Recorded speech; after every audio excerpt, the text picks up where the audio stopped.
lógica totalmente diferente, que non teña nada que ver a comunidade con ir á matanza, ir ás polavilas, ir... Quero dicir, todas esas lógicas que sí que...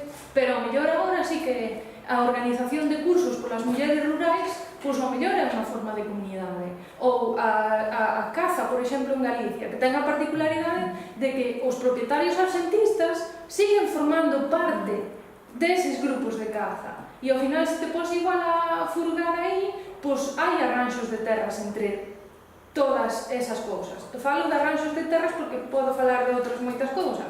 Porque algo que sí que comentei das redes comunitarias é que ven moi herdado, primeiro, de outras zonas, a nivel bibliográfico, de outras zonas de alta fragmentación da propiedade, pero tamén de outra serie de metodoloxías que non só falan do espazo productivo, sino que falan do espazo reproductivo. É dicir, que como ao final as decisións que toma sobre o recurso terra están implicadas noutros espacios vitais, noutro tipo de transaccións que van máis ao lado da terra e tamén de que, se falamos que aí está o de por que falar de Armstrong e non de Williams. William fala de relacións empresariais, puramente empresariais, na que tío que transaccionas é a produción de unha peza do coche ou a compra de tornillos, pero non vai máis alá. Cando falamos da terra, está o espazo reproductivo, no senso de cuidados, de relacións interpersonais. E que, se eu teño que dar este boli, doullo a algo, pero posiblemente alguén que pase pola rúa, pois, lle pido un café a cambio. Non é esta cousa. E, eso. Que teño moita curiosidade por... O sea, e tamén me chocou moito de, por exemplo, todo este repaso da socioloxía e da análisis da comunidade e das estruturas de gobernanza comunitarias, ¿no? De poder desglosar factores e variables que me permitisen ver en que medida era un escenario potencial ou non, o tiven que facer a través de vos. Cando digo vos, falo da historia contemporánea. A socioloxía rural non hai moitas referencias que permitan ver que son as comunidades hoxe.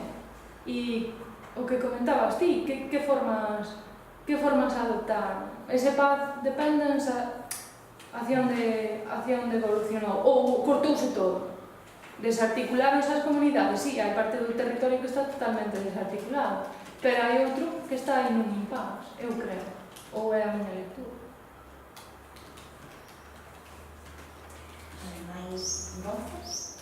Eu tiña unha pregunta, bueno, primeiro de nada, grazas pola ponencia, tiña unha pregunta porque me chamou a atención, era por se podéis profundizar ou contarnos algo máis cedo a nivel de institución ou do Banco de Terras. Tiña un pouco curiosidade de saber un pouco cando nace, dixeches que era de nivel autonómico, entón, supoño, depende da Xunta de Galicia, é un pouco cando nace, cando, bueno, iba a decir morre, en teoría dixetes que seguían aquí. Non, está vivo. Vale, pero bueno, eso, tiña un pouco curiosidade sobre esa institución, un pouco eso, en que contexto nace, etc. Eu contoche na medida en que poida, en parte porque o sea, tamén me sinto un pouco deslegitimizada por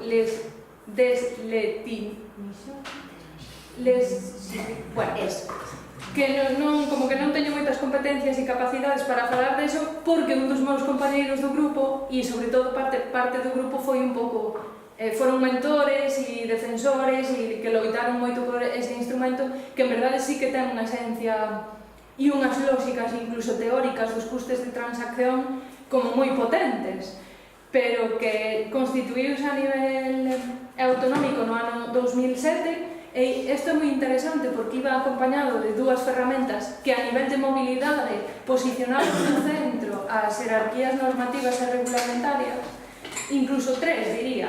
Por unha parte, medidas fiscais para a mobilidade,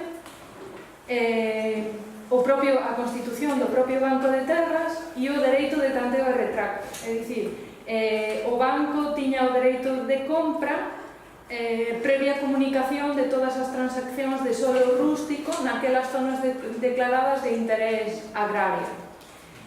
No ano 2011 modificouse a lei e pasou a ser a Lei de Mobilidade de Terras. Entre os múltiples cambios é que desapareceu o dereito de tanteo e retracto porque nunca se chegou a exercer, en verdade non se chegou a exercer. Para min foi un dereito maravilloso porque me permitiu acceder aos datos das transaccións. E despois era eminentemente agrario, pero tamén entrou o forestal, o uso forestal para as parcelas do banco e a conservación, o uso para a conservación ambiental das parcelas. E o gran cambio foi que cambiou a organización, a figura de organización e xestión do Banco de Terras de Galicia e pasou a ter unha moita maior carga de trámite administrativo. É dicir, todas as peticións e solicitudes de parcela quedaron sometidos á Lei de Procedimento Administrativo e iso fai que a día de hoxe, xunto coa desarticulación a nivel de persoal do propio banco, primeiro haxa un paquete de solicitudes sobre a mesa dos técnicos e un xerente que ten o banco e que toda a campaña e, en verdad, as lóxicas que había de ir reducindo escala e implicando as cabeceiras comarcais, as oficinas agrarias comarcais, que tamén sería unha función da que se poderían dotar, está capado e non se está dando. O sea que é un gran descoñecido e ata aquí creo que é no plano formal o que podo contar. E agora sí, un pouco de opinión miña é que creo que o banco se move entre dúas, non sei como decirlo, dúas visións diferentes. É dicir, o banco é unha ferramenta soft disponible para que a xente oferte as súas terras e facilite o arranxo e che dé seguridade no acordo, ou é o demo, entre comillas. É algo que vai acabar acaparando as terras que estén abandonadas e que non as poidas usar, ou incluso vai a ser un mecanismo perverso para o cal, se tú eres titular de terras agrarias e as metes 2 anos no banco e pasan eses 2 anos e naida reclama, despois ti as podes plantar. É como que está nun limbo de que non sabemos moi ben en que se vai a convertir o banco, eu creo. Espero ter resuelto a tua pregunta. Sí. Bueno, creo que, o sea, a nivel teórico, xurdiu como un mecanismo para reducir os costes de transacción. E o banco firma un contrato co propietario e ao mesmo tempo firma outro contrato co arrendatario. El asume todos eses costes, establece un precio de referencia que pode ser negociado polas partes, é dicir, non ten por que ser ese precio de referencia, pero sí que é o precio de referencia que o banco che ofrece, é dicir, o arrendatario vai a cobrar ese precio e o propietario vai a, pasados os 3 ou 5 anos de arrendamento, ou os 10 creo agora que hai para forestais, vai a recuperar a parcela nas condicións nas que estaba originalmente. ¿Más cuestiones? David. A mí me gustaría empezar a decir unha cosa, pero que se que non o dixo ela, o digo eu. O que nos contou o Xemajo é menos de un tercio do que está nas tese, unha tese mastodóntica. Digo porque hai moitas máis cousas aproveitables no traballo e eu, xa que eu podo decir porque estive no tribunal, recomendo encarecidamente a súa lectura. Bueno, eu teño algunhas cousas, pero sí unha que quería decir, que por lo menos cando estaba escutando, que xusto estes días o comentaba con Edelmiro López Iglesias, de que desta tese se deriva un traballo, non sei se unha tese ou un traballo fin de máster de historia bastante interesante sobre a cuestión do arrendamento. E isto ven de atrás, ven de unha discusión, cando Edelmiro fixo súa tese, unha discusión entre Edelmiro e Villares, porque claro, a Villares na propiedade de Terra en Galicia le salía un papel relativamente cativo do arrendamento, tendo en conta o seu estudo de caso, que era chantada, non? Sin embargo, a Edelmiro no seu momento, que fixo un estudo de caso sobre Arzúa, lle salía para mediados do século XX un papel bastante máis relevante do arrendamento. E o traballo de Teu e algunhas outras cosas que tedes feito no laborate, eu creo que corroboran esa idea de Edelmiro de que quizá en algunas zonas da mitad do norte de Galicia o papel do arrendamento históricamente falando é máis relevante do que pensábamos. Entonces, eu creo que aí hai un traballo aberto para que alguén o collera, para que nos faga, E sobre isto, simplemente un dato de fontes. Hai fontes, o catastro é moi malo, pero todas as fontes son malas. Pero incluso temos fontes históricas no século XIX en Galicia que despois da tese de Villares están por desaproveitar. No Arquivo Histórico Provincial de Lugo hai amillaramentos. Os amillaramentos son unha fonte terrorífica que implica un nivel de, sei o que fala, implica un nivel de traballo moi grande e implica unha crítica de fontes historiográficamente falando moi potente, pero son unha fonte insustituible para moitas cousas, non? Temos o catastro en Senada, que tamén é unha fonte moi complicada, e se poden aí facer cousas de certa relevancia, non? Entón, simplemente digo, máis que non como un comentario, non como algo que se deriva da tua tese, que me alegra moito que desperte cousas. Claro, xa que estamos nun espacio de traballo de historia contemporánea e de grupo de investigación de historia agraria, pues por lo menos quería decirlo, porque creo que isto, tamén yo comenté a Eduardo Corbella fai relativamente pouco tempo, porque non sei se ou pode ser un traballo de historia, ou pode ser un traballo de laboratorio, ou pode ser algo, pero creo que é relevante. Alegrame moito que a tese se leu en novembro ou decembro? En xaneiro, 17. Ai, é verdade, xaneiro, que estive indo tanto que se me... O sea, en xaneiro, o sea, fai nada, fai 4 meses e ti xa estás moito máis na reflexión e nas conclusións das discusións que tínhamos naquele momento. Bueno, a min... Claro, a miña mente seguiu. Claro, o tema, se a xente te pon pegas co tema da comunidade, bueno, non creo que non escoito, o sea, que non estou dicindo nada que non se supoña que teña que decir aquí. Eu estou de acordo contigo, o sea, eu creo que tens que defenderte e os argumentos son moi contundentes, é dicir, efectivamente máis Williamson, menos Williamson e máis Ostrom, porque non por a cuestión dos comunales, porque moitas veces tendemos a pensar que Ostrom é a cuestión dos comunais, non? E Ostrom fundamentalmente son reglas.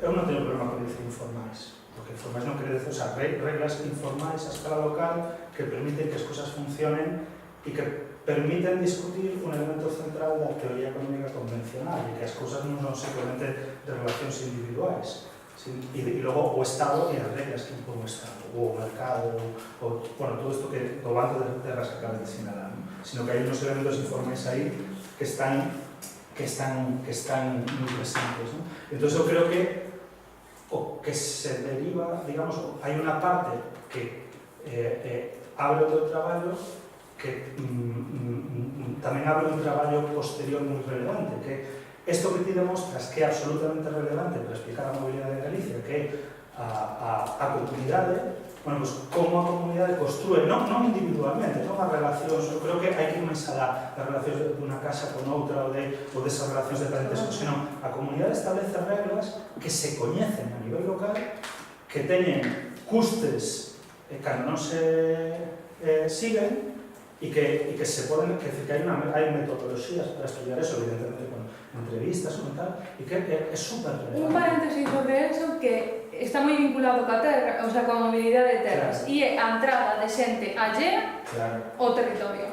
Eso penalízase.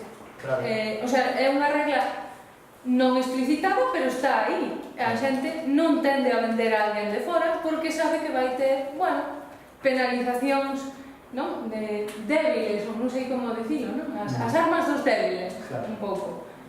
Si lle deixa entrar, non sei, a unha macroempresa ou incluso alguén de fora que veña a plantar algo. Claro. Ou non se penaliza, porque nun contexto de abandono hai comunidades que premian. Que depende de como se faga, se pode premiar. Sí. Pero iso é algo que é un espacio de estudio, un espacio de traballo que me parece moi relevante. E simplemente unha cousa máis, porque ten que ver con algo que está na tua tese, pero que non está na exposición, porque evidentemente non se pode contar todo. Hai unha conclusión moi relevante da tese, que ademais é coincidente cos datos das enquisas de estruturas das explotacións agrarias, que é unha fonte problemática para tratar con GIS, porque o universo non é o territorio, sino que é unha parte das explotacións, pero que é moito máis homogénea que os censos agrarios, que son, como ti xa aplicaches, un despropósito. O sea, é unha fonte fantástica, pero que implica un traballo de homogeneización brutal, e de crítica de fontes. Pero que da tua tese sale algo que é moi relevante, que a terra se move menos hoxe que fai 20, que nos 90. Es decir, nos 90 hai unha movilidade maior. E isto a mí me parece moi relevante, porque pasa o mismo no resto de España, e eu creo que ten que ver precisamente con algo que señalabas ti na tua primeira intervención, perdón, non sei como... Claro, que señalabas ti na primeira... Isto que discutíamos da propiedade e a desigualdade. Eu creo que nesto temos que introducir necesariamente a problemática da desigualdade de renda. E non se poden establecer políticas de mobilidade sin establecer políticas de renda. E aquí non está de miro, e seguro que discutiría conmigo. A mí me parece moi ben que se fale de que o mundo rural xa non é agricultura e que hai que establecer políticas de servicios para fixar población no campo, pero o mundo rural segue sendo agricultura e sin políticas explícitas, directas, concretas que permitan elevación da renda, non vamos a facer nada. Porque ao final o que hoxe está paralizando a mobilidade en todo o territorio, en toda a Unión Europea, é a desigualdade brutal da renda entre o sector agrario e o resto do sector da economía. E isto me parece un factor absolutamente fundamental para incorporar a discusión, ¿no? Porque o modelo de agricultura actual, industrial, non xera renda. Ao revés, non xera renda. Entonces, algo habrá que incorporar este tipo de cuestións, este tipo de... Esto algo discutimos, ¿no? Sí, y de feito despois, sí, son mirada ao diálogo que hai unha cosa moi interesante e é que, claro, non fixen un estudio a partir dos microdatos económicos, que é un pouco a parte máis de Delmiro, pero sí que, se o ves dende análise institucional a través dos marcos normativos, hai unha parte da tese no que sí que catálogo como 3 etapas, non? Unha etapa de reestructuración, unha etapa a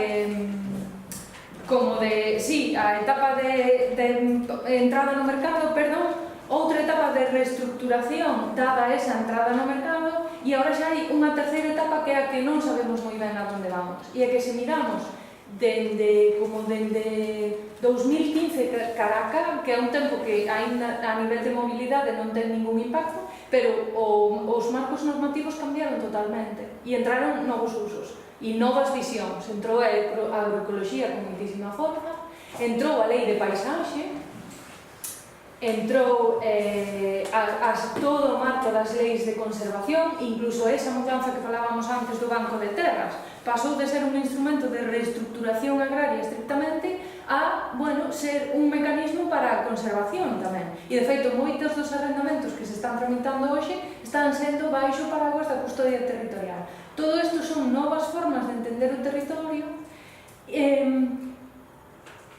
que, en verdade, sí que poñen no centro o tema desa renda. É dicir, como entra aí ao mercado e a mobilidade e as lógicas económicas en xeral. Esa é unha etapa que ainda está un pouco por dilucidar, pero sí que son novos usos nos cales o dilema económico está aí. E en que medida as explotacións agrarias e toda a situación do agro galego, que está a parte como igual máis de Delmiro, xogan na mobilidade. Este discurso isto teno como moito máis exposto Edelmiro para o sector do leite, non? O papel da terra e dos prezos do leite. E tamén, ainda que un chisco menos quizáis, o tema que falábamos dos incentivos da política agraria común, que sí que tamén sería como outra vía para un traballo fin de máster, non? A nivel de mobilidade e incluso de modelos de produción agraria das explotacións, que rol xogan as axudas agrarias. Perdón que te interrompí. No, xa era nada, non, aparte que era nada, era simplemente quería facer específicas reflexións que nos subían sobre todo para traballos novos, estando nun marco de xente que moitos estás no máster, non? Ou non? Creo que hai múltiples perfiles, máis de doutoramento xa máis que de máster. De grau a... Susana de Belén non nos coñezo de Creo que tamén perfiles representados. Bueno, alguna cuestión máis? Mentres vou facendo unha pregunta. Antes unha mini pregunta. Que hai co cronolóxico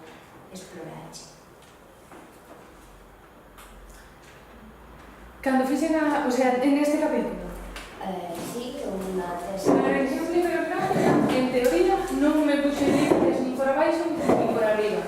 A miña fonte máis antiga revisada foi o traballo de Villares sobre a propiedade. En parte, foi para analizar, a miña pregunta pola cal o revisei foi ata cando duraran os foros e cando se foi a redención dos últimos foros e en que medida a visión e a mentalidade dos foros, dos foreiros e dos caseiros ainda podía estar vixente ou podía explicar esas lógicas extraeconómicas das que tanto se fala cando les sobre a mobilidade de terras. E aí descubrí un autor moi interesante que foi Planchuelo Arias, que non o coñecía. Creo que era xeógrafa, non estou segura, pero sí que facía varios apuntamentos sobre eso. Entón creo que bueno, en xeral, o sea, o meu punto de partida foi os 60. Creo que a partir de aí foi cando empecé a revisar as institucións informais e tamén os instrumentos, que foron os primeiros anos de concentración barcelona. Porque, bueno, volvendo a esta cuestión da comunidade, eu creo que tens moitísimo que dicir tú deso en relación ao teu traballo. O sea, observache que é interesante que en 2019 ainda sigan vixentes todos os mecanismos que contabas. Entonces, duas preguntas. Observache no tempo cambios, se que pudeche explorar nese sentido, en como se fan as cesións,